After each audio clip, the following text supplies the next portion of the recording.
Yo, my people, it's the boy Bouncer. Listen, guys, make sure you are tapping into the new interview. Obviously, the block reports. Now, yeah, man.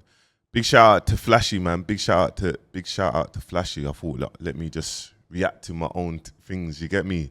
I'm gonna switch the camera around.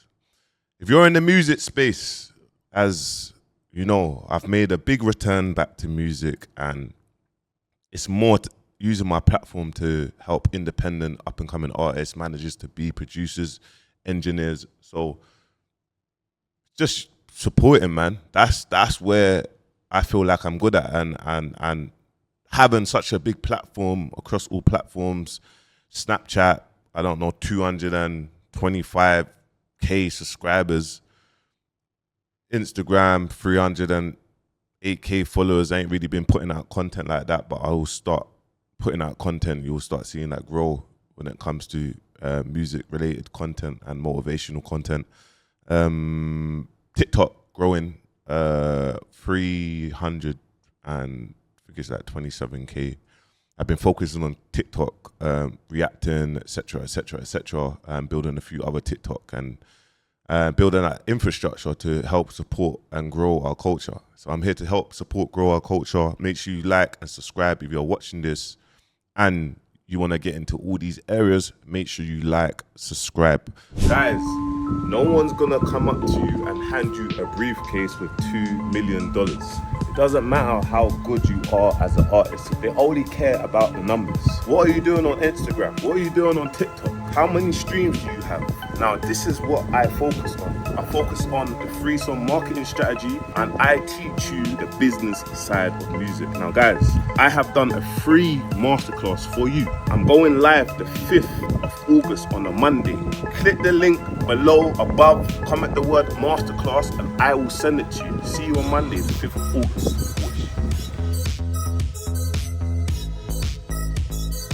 Also, before I start, I'm going to say at the end, I have a free masterclass coming out on Monday, the 5th of August.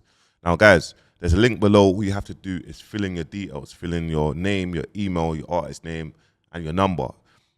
I'm going to send the masterclass to you on the 5th of August.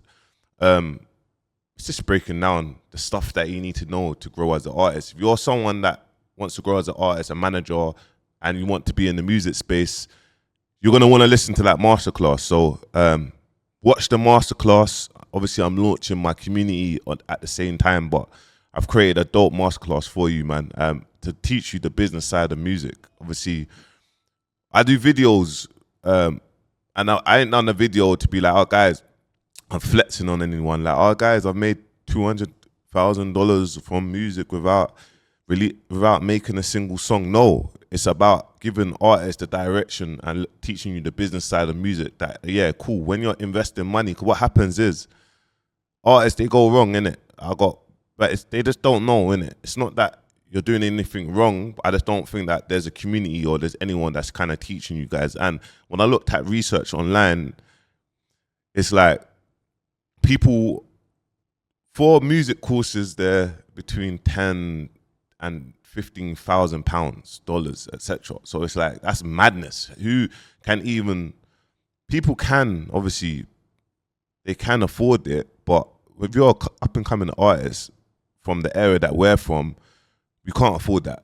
You get me? That's not even growing your music. That's learning the business side of music. So the most important thing, once you know the business side of music and having a marketing strategy, all the stuff that I cover, it's like, okay, cool. We now know the go button. We're a product, we're a business. So yeah, man. Like I said, block reports. The block reports. Let's get into this. Let's make the screen bigger. I think the first title, there's a lot that's going to be coming out. The first title is, you can't blackball me. Obviously, guys, you know, I think I take accountability for man's actions from before, because it's like when you're so outspoken, sometimes people might not like you. But right now, I'm outspoken for you guys, isn't it? I'm outspoken for up and coming, independent, and I feel like there's no support there. So Yeah, let's get into this. Let's get into this now. Chat to me, yeah. You've been absent from the industry for about 3.5 years. Yeah. Since about 2020. Yeah. What's your reason for return right now? Do you know what? I look at the game. I've been playing the game. I've been looking at it. There's a lot of gatekeepers in terms of even like when it comes to the music world. There's a lot of gatekeepers. So guys, like, there's no way in for up and coming artists, and even the artists that through the door, bro. Like these label execs right now, they're fuming. They're fuming that man's here talking the game. They're fuming. They don't have no power. Man can say what man wants. I have a lot of respect for the gatekeepers, but they can't stop me from saying anything. As long as I'm not mentioning no names, I'm gonna give up and coming the power. Like that's just what it is. I ask myself, like, why is the music world declining? What is going on here? Yeah, we know there's a lot of artists in jail, but so what? Why is the music world declining? Yeah. Then I realised, I'm saying there's not a lot of independent managers. Like, if there was 100 independent managers, there's going to be a lot of artist development. Yeah. But if there was 100 independent managers that knew what they was doing, then it's going to balance out the managers that are for the labels. Yeah. I ain't got nothing against with the labels. I got a good rapport relationship with a lot of presidents. Yeah. But there needs to be a balance, innit? Yeah, but at the same time though, I see you got videos exposing the music industry. You know why? Record labels, because you got people like Russ Millions that's done Gunlean and what they've done for the scene and not getting paid. Why are they not getting paid? Why is Hardy Caprio depressed? Now, guys, this is very important. Like, if we really want to talk about how much money that Gunlean and Keisha Becky made, it made millions. 3-4 million. Like, how is labels not paying artists for their advance? Now, that is taking over. That's taking advantage, guys. And here's my thing. If that was anyone from the culture, we hate each other, guys. We hate each other. We're tearing each other down, and then you're going to have a bad stigma. Look, when you heard that madness about Little Man, people, they hated me, and then the truth came out. But what I'm trying to say to you is, like, my thing is this. When we're always dangling, like, labels will dangle carrots because they have capital. You get me? But then they capitalize, and they're culture vultures. Get me? Because they come in the acts of us. They hire us and put us in positions. They put us in big positions, and then they make us play each other. So then, when someone like me speaks out, the big boys look at it and be like, shit.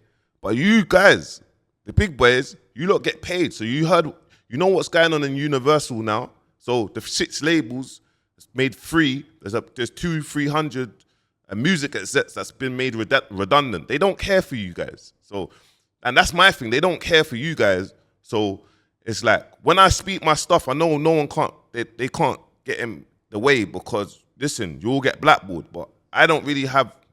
I'm just doing me. I'm good. You know what I'm trying to say? Like, but let's go into this anyway. Sorry, I just ranted.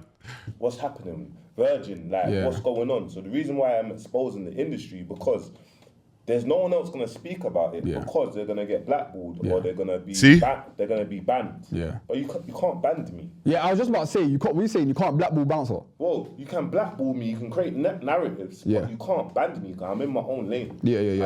I left the culture, I tapped into a different lane, so now I've created an ecosystem.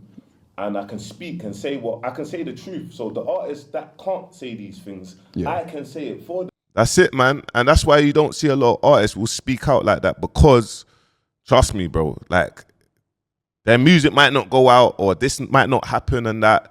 Listen, I ain't got no music to go out. I don't need to depend on people. I make my own money. And I thought, let me put all these things in place before I make my return, because I know how it is. And I remember when I was in the music space before, all my capital came from music. So it's like, when certain narratives got pushed out, like +44 podcasts and whatnot, it kind of damaged me. And I thought, man's kind of done for. You know what I'm saying? them. You get me? Because I'm not trying to manage your artist in terms of like, so I don't care about adding to playlists or getting blocked. And for two, man can develop artists for worldwide. Man don't really need just the UK alone. The UK. We can 100% different territories, different parts of the world, and then people are gonna jump on board. So I know that what I'm doing for independent influencers, managers, artists. Guys, that's the thing. Like, we need to, like, I know in the UK we always look at spaces as our ceiling, but when you venture around the world and you see that even that music in the UK, there's like, you got the French scene and you got other scenes that are massive, and you as an artist can just venture out, and all these French artists will do songs with you lot because they want to tap into that world, but you want to tap into their world, and all of a sudden you're just blowing up them bigger than certain artists that's in the UK. So yeah, man, it's just for people that's independent. Years to come is going to help you. You think we're in the era of independence right now? Because I feel like even just, not just the UK, but America as well, the independent wave is taking over the whole industry. But what's the cause for that though? What do you think the cause for that? I feel like, obviously I feel like our industry is new. So when there was record deals, like, we was hitting ceilings, like, the reason why there's gatekeepers and the reason why people was getting sick record deals, they're thinking that it's never going to happen again. Do you know what I'm trying to say? Yeah. Then, obviously, people are like, okay, cool, I'm keeping knocking down the door, but nothing's happening. So I'm just going to do my own thing. And then they're realizing, they're seeing other... Well, you got to shout out D-Block Europe every single time. You got to shout out Dave. You got to shout out these lot are... They're rich, you get me? Because they're building a passive residual income. This is what I was telling you about. I'm going to show I made $200,000 from 7 songs without even making a song. It's not to style on you lot. It's just to tell you lot the business side of music. And this is where our mindset needs to be. Like, so, and this is what I'm pushing, and this is where we're going to go with things. Like, teaching you the business side of music and building up residual income. You're a brand. That's it, period. Artists starting to release on their own platforms, and they're like, do you know what? I might as well release on my own platform, and then that's what's happening. But I always say this, is if the labels are that good, where are all the artists? Where, right now, 2024, where are all the artists? And I'm not here to... Here's my thing. Like I said, Universal done what they done. 200-300 people's been made redundant. Cool. Like, they said, so there's not been one #1 charting song in the UK official charts from a UK artist, from Universal. Everyone's been in America. So, like, if the labels are that good, and what I kind of clocked with their infrastructure, they got the same infrastructure as me, but they just billions. So this is why it's like, really and truly, we can make money, keep it in our culture, and that's why I'm looking to fund a lot of projects and show you guys, like, this is what we can do. But the big artists or the artists that's got money, they don't reinvest into these things. They would rather buy jewels, and then years down the line, their money dries up. So we need to look at all these areas, you get me? Rustle anyone's feathers in terms of, listen, Austin is amazing. He's an amazing A&R president. There's loads of them that are amazing at their job. Do you know what I'm trying to say? So when I know that artists are in with them, I know that... What if though, like, you see, man's thought about, like, where the labels are at right now, yeah? And what if it's just a domino effect? They're giving black music, you lot take a little black music team, we'll give you a budget, and then if you run it up, and whatnot. But if you break the budget, we can't give you no more. What is it exactly, bro? There's no one, our culture, there's no one that is our skin color that owns Sony or Warner. That's just me just being real. You say that, but then we got GRM now. That's at that place where it can influence and supply 100% lucrative, like, assets. GRM do you know doing what I an mean? amazing job. They're doing an amazing job. But can GRM sign a record label for 100 million? Not yet. No. But years to come. Mostly we know that.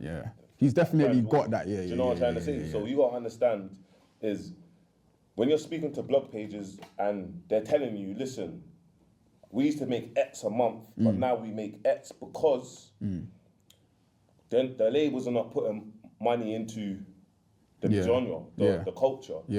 Why ain't the labels putting money into the genre and the culture? They're putting more money into that genre. But they will pay this money for that genre. Something that is 20 times more. And do you know, bro, do you know what it is as well, guys? We got to remember, like, we always sell short. We sell ourselves short.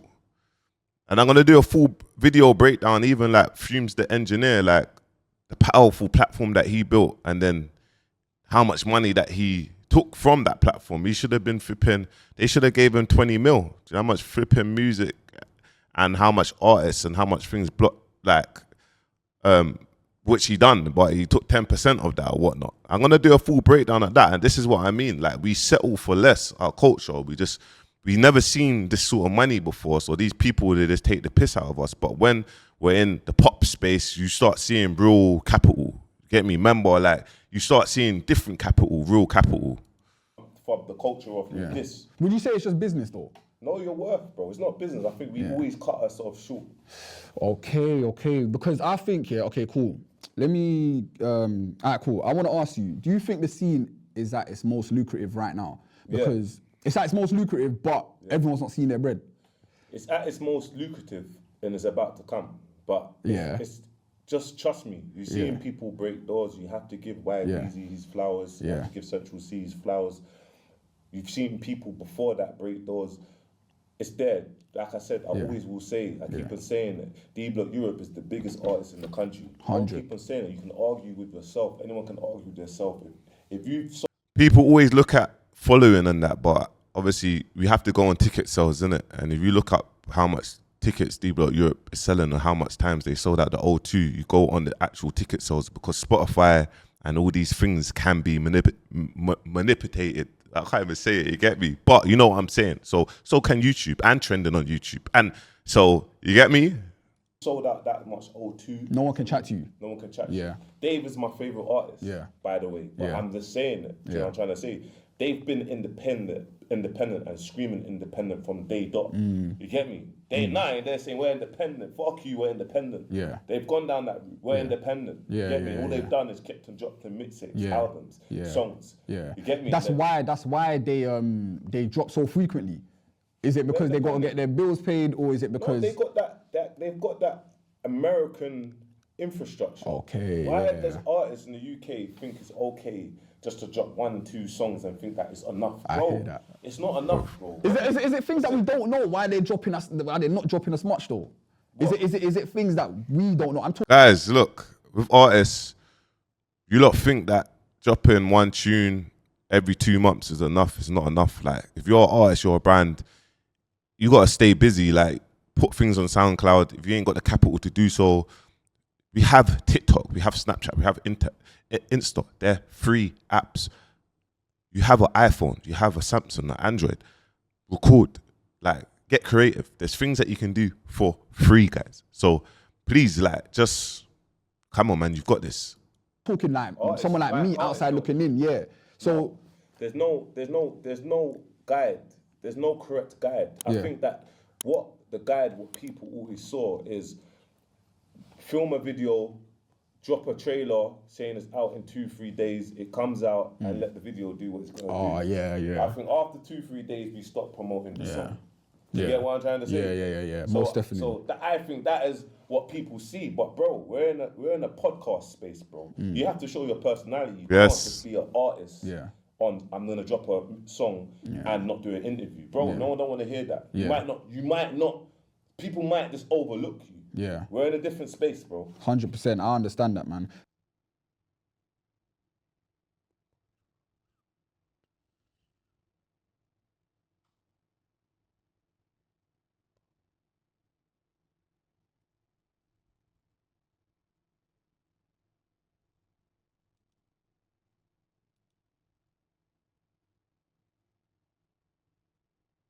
Swear, my people, I'm just all looking at the comments and that. But yeah, man, this one here, good watch, man. Good watch. Make sure you like, subscribe, comment. Big love, everyone. Peace.